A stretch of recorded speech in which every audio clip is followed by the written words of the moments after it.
Okay, good afternoon to everyone, and we'll now be dealing with Module 7 of our book, especially to my 21st century class. Module 7 is entitled Looking Beyond the Future of Philippine Literature.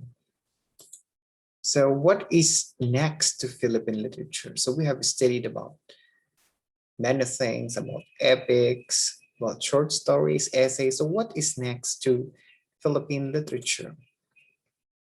So let's first have this activity. So who am I? So we have to describe or identify the comic characters that will be flashed on the screen.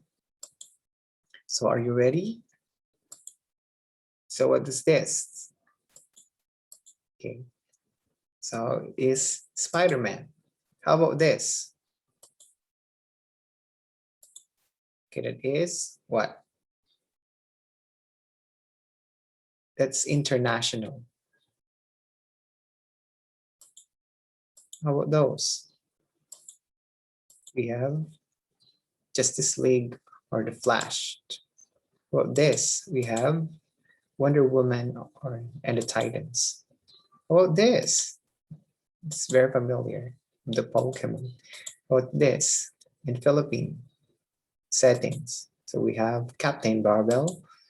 What this? So Super Inday and the Golden Bibe. How about this? Okay.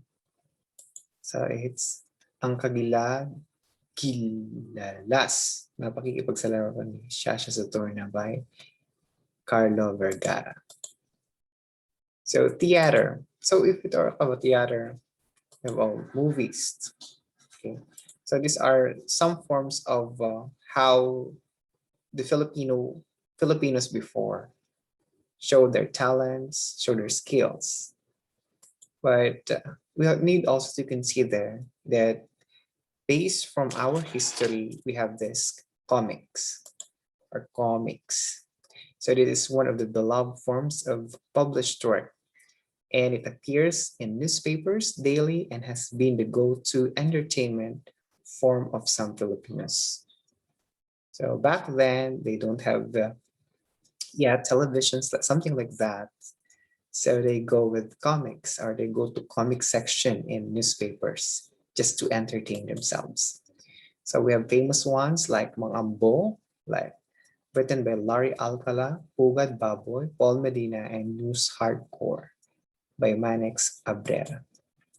So let's now proceed to ang kagilas-gilas na pakikipagsapalaran ni Shasha Saturn. So this is written, I'll repeat, by Carlo Vergara and has won the National Book Award in 2003, despite being self-published in 2002. It is also unique because if it follows the life of superhero in the likes of Wonder Woman or Darna. Okay, it has a gay male character in the lead who is named Ada. So Zaturna. So Zaturna, it is the name of the rock from the sky. So when he ingested it, so it means swallowed it, he shouts Zaturna and becomes a beautiful red-haired woman and a crime fighter. So that's Saturna. So Yula Valdez and Tox Rotakio, so they played as Shaja and Ada in the stage play Shaja Saturna. So the play was staged many times, with the last one being in Tanghalang Filipino, where it ran 91 shows, making it the longest running stage musical ever staged there. And in the year 2006, Shaja Saturna was adapted into a movie with Rustam Padilla as Ada and Shasha Padilla as Jaja Saturna. It has won several film awards, including Best Supporting Actor and Best Screen Song from the Gawat Tanglao Award. So how come Shasha Saturna gained so much popularity over the years and still gaining popularity up until now? Okay, so it's a personal question. So the future of Philippine literature. So what are some of the current trends in Philippine literature? Okay, the first one is the children's literature. So this has made a paradigm shift as it now includes contemporary stories that are no longer didactical in presentation. Many storybooks discuss controversial and sensitive issues, the context of child experience.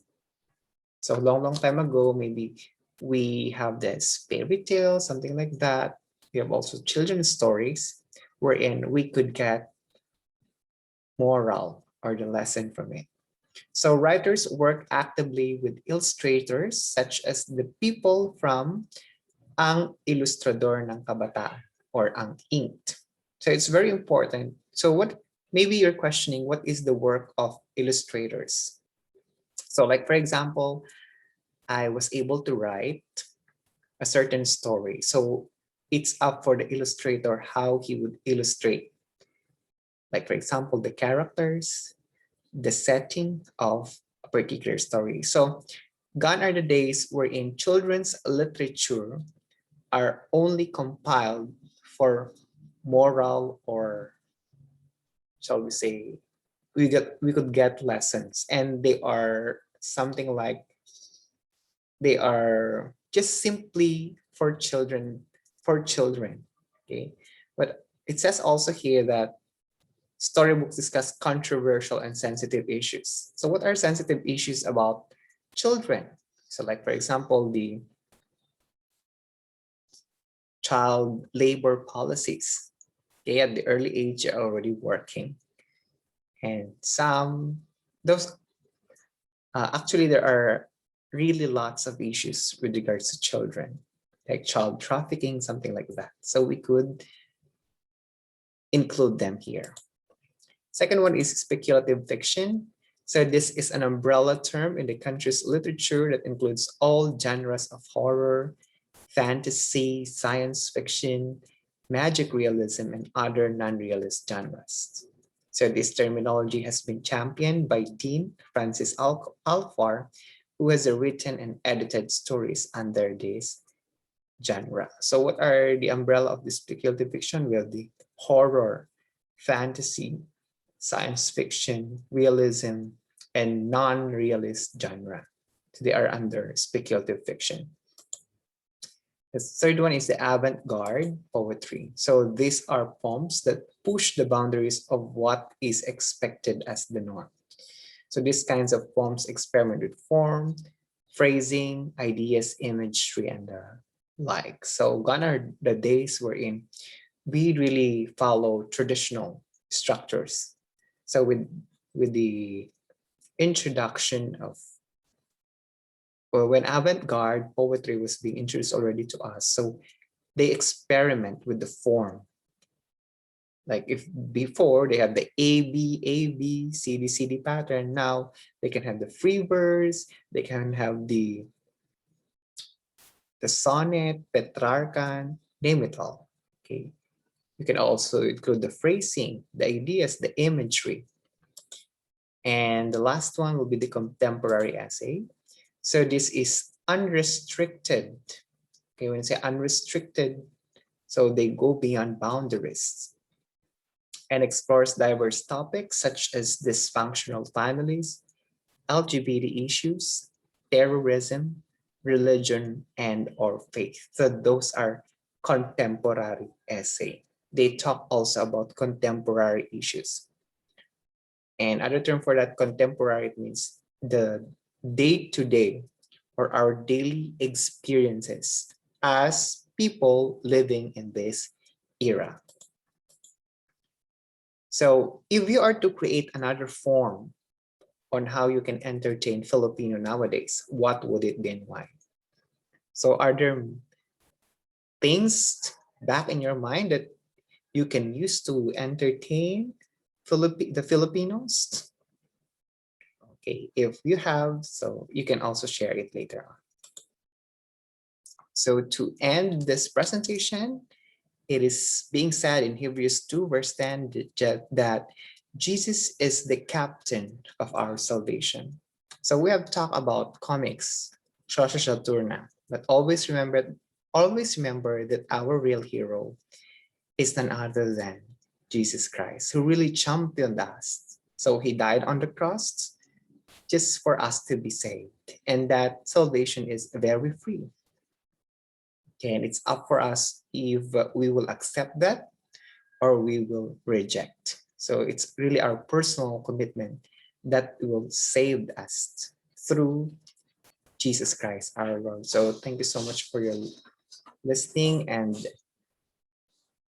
for your time in visiting this video presentation. I hope that I was able to help you in understanding module 7. So thank you so much and more to come. God bless us all.